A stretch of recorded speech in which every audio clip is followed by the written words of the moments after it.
बिस्मिल्लाहिर्रहमानिर्रहीम अस्सलाम वालेकुम। मुझे उम्मीद है कि आप सब लोग बिल्कुल ठीक ठाक होंगे। अच्छा, आज जो हमने टॉपिक डिस्कस करना है वो इनडायरेक्टली जो है वो अफ़गानिस्तान के साथ ही लिंक करता है, तालिबान के टेक ओवर के साथ। हमने डिस्कस ये करना है कि जब से तालिबान ने काबुल के ऊपर टेक ओवर किया है,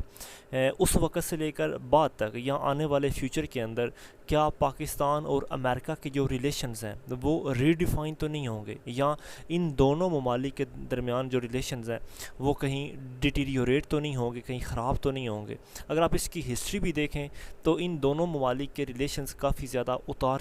चढ़ाव का शिकार रहे हैं। जब भी अमेरिका को अपने मफादात को सेव करने की ज़रूरत पड़ी है, तब तब उसने पाकिस्तान का दरवाज़ा जो है वो खटखटाया है, लेकिन उसने हमेशा पाकिस्तान को तनहा छोड़कर अपने मफादात को पूरा करते हुए उसने अपनी साइड ली है। प्राइम मिनिस्टर इमरान खान ने भी अपने एक बयान में कहा था कि रिसेंटली उन्होंने बाकायदा तौर पर अमेरिका के ऊपर गुस्सा करते हुए उन्होंने ये कहा था कि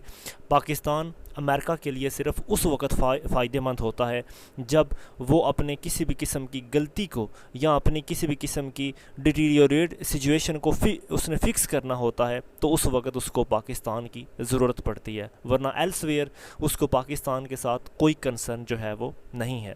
यूएस और पाकिस्तान के रिलेशंस की अगर हिस्ट्री देखें तालिबान के लिहाज से, तो अमेरिका हमेशा पाकिस्तान के ऊपर एलिगेशन लगाता आया है कि पाकिस्तान के तालिबान के साथ रिलेशन रहे हैं, और पाकिस्तान जो है वो तालिबान को सेफ हेवन प्रोवाइड करता है। लेकिन दूसरी तरफ पाकिस्तान ने हमेशा से इस बात को डिनाई किया है कि वो किसी भी किस्म की कोई मदद तालिबान को नहीं करता, चाहे वो डायरेक्टली हो, चाहे वो मिलिट्री हो, चाहे वो इकोनॉमिकली हो, बल्कि तालिबान जो हैं वो सिर्फ़ एक ऑर्डिनरी सिटीज़न्स हैं और वो वहाँ पर अपना कब्ज़ा जो है वो जमाना चाहते हैं, और हर एक सिटीज़न्स को अपने मुल्क के अंदर जिस तरह वो जीना चाहता है उसको जीने का हक़ होता है। क्योंकि पाकिस्तान की फ़ॉरेन पॉलिसी का असूल यही रहा है, कायद-ए-आज़म के अल्फाज के मुताबिक, कि पाकिस्तान किसी भी मुल्क के इंटरनल अफेयर्स के अंदर किसी भी किस्म की इंटरप्शन जो है वो बर्दाश्त नहीं करेगा, या वो दूसरे ममालिक के इंटरनल अफेयर्स में कोई इंटरप्शन नहीं करेगा, ताकि उसकी अंदरूनी मामलात जो हैं पाकिस्तान के,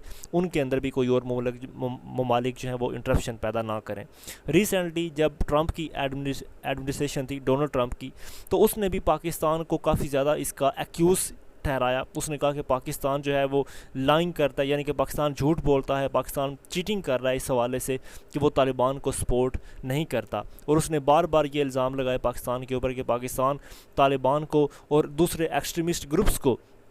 सेफ हेवन जो है वो प्रोवाइड करता है। और यही वजह थी कि डोनाल्ड ट्रंप ने पाकिस्तान को जो सिक्योरिटी एड दी जाती थी, जो कि बिलियन ऑफ डॉलर्स के अंदर थी, वो उसने पाकिस्तान के लिए रोक दी थी। होप सो पाकिस्तान को ये एक्सपेक्टेशन थी कि जब नए प्रेसिडेंट जो बाइडन आएंगे अमेरिका के, जो कि रिसेंटली बराक ओबामा के दौर में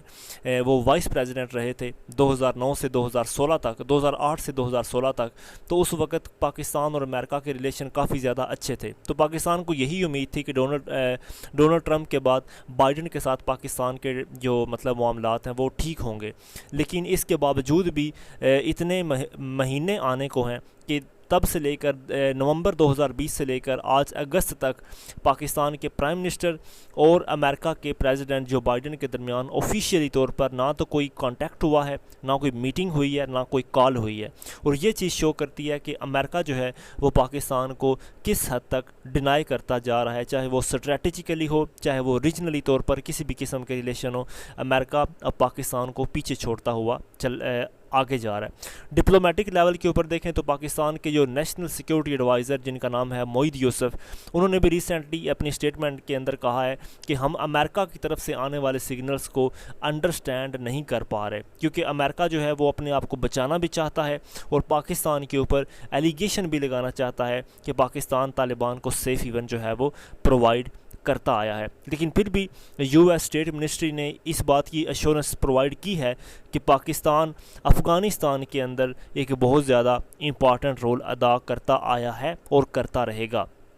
मैंने पहले भी यानी कि डिस्कस कर चुका कि पाकिस्तान हमेशा से इस बात को डिनाई करता आया है कि उसके तालिबान के साथ किसी भी किस्म के कोई रिलेशन नहीं है। और प्राइम मिनिस्टर इमरान खान ने इससे पहले भी कहा था कि हमने ना तो किसी किस्म का तालिबान को कोई सेफ हेवन प्रोवाइड किया है और ना ही हमारा उनसे कोई रिलेशन है कि वो क्या करते हैं या वो क्या नहीं करते, और वो जो कुछ भी करते हैं पाकिस्तान उसका ज़िम्मेदार नहीं है, क्योंकि हम तालिबान के स्पोक्स पर्सनस नहीं हैं, ना ही हमें गर्ज़ है कि वो कौन है या क्या है। और तालिबान सिर्फ़ और सिर्फ एक ऑर्डिनरी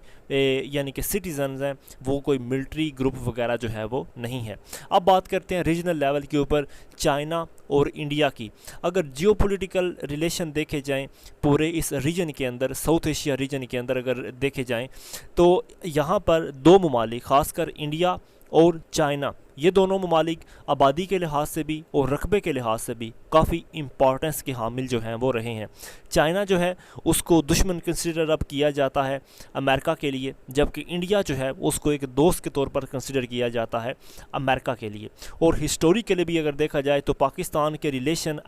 इंडिया के साथ काफ़ी ज़्यादा क्लैश के अंदर रहे हैं, क्योंकि हम दोनों ममालिक के दरमियान जो बाउंड्रीज़ हैं उनका सबसे मेजर डिस्प्यूट है। और साथ ही साथ राइजिंग चाइना या पाक चीन दोस्ती जो है, या CPEC, China Pakistan economic corridor को लेते हुए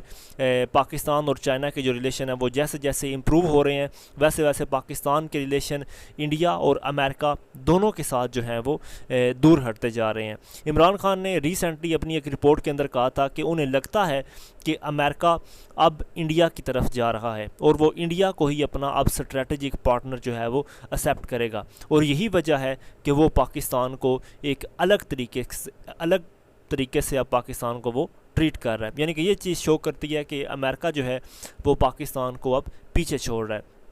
अब यहाँ पर ज़रूरत ये है कि तमाम ममालिक को अपने दरमियान रिलेशंस को इम्प्रूव करने के लिए अपने अपने बेनिफिट्स को देखने की ज़रूरत है। चाहे जो कुछ भी हो जाए, अमेरिका जो है वो पाकिस्तान की इम्पॉर्टेंस को, पाकिस्तान की लोकेशन को, या किसी भी तरह का अगर वो पीस चाहता है अफ़गानिस्तान के अंदर तो वो पाकिस्तान को इग्नोर नहीं कर सकता। ख़ासकर इस करंट सिचुएशन के अंदर, अगर करंट सिचुएशन में रेफ्यूजीज़ की वेव को देखा जाए, क्योंकि तमाम ममालिक जो हैं ख़ासकर यूरोपियन यूनियन वो पाकिस्तान से कि ये कह रहे हैं कि पाकिस्तान अपनी बाउंड्रीज़ को ओपन करे ताकि वो रेफ्यूजीज़ को होल्ड कर सके। चाहे वो फाइनेंशली तौर पर पाकिस्तान को सपोर्ट भी करेंगे, लेकिन फिर भी पाकिस्तान इस बात के ऊपर एग्री नहीं है कि वो पहले से 3 से 4 मिलियन अफ़गान रेफ्यूजीज़ को होल्ड किए हुए है, और वो भी 1980 से लेकर आज तक। यानी कि आज जो रेफ्यूजीज़ की नस्ल पाकिस्तान में पल रही है वो दूसरी नस्ल हम कह सकते हैं, दूसरी या तीसरी नस्ल हम कह सकते हैं।